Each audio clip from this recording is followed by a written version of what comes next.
আজকে বাংলাদেশ ইসলামী ছাত্রী সংস্থা প্রথমবারের মতো ঢাকা বিশ্ববিদ্যালয়ের টিএসসিতে প্রায় ১২০০ জন শিক্ষার্থীর একটা গ্যাদারিং করেছে। তো এটার পেছনে আসলে আমাদের অনেক আবেগ কাজ করছে।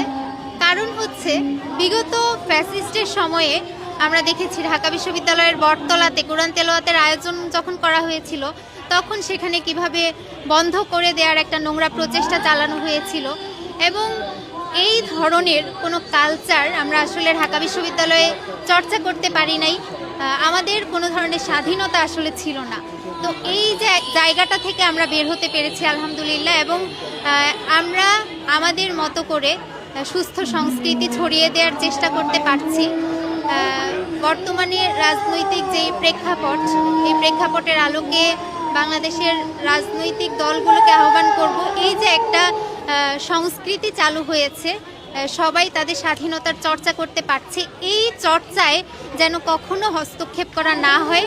আমরা প্রত্যেকেই বাংলাদেশের নাগরিক, আমাদের প্রত্যেকেরই অধিকার আছে দেশের সংবিধান মোতাবেক সুস্থ সব কিছুর স্বাধীনভাবে উদযাপন করার। তো এই উদযাপনের ক্ষেত্রে কোনো ধরনের বাধা যেন না আসে, এবং কোনো ধরনের বাধা যদিও আসে সেটা আসলে দেশের জনগণ সহ শিক্ষার্থী সমাজ কিভাবে নিবে, এটাও একটা বড় প্রশ্ন।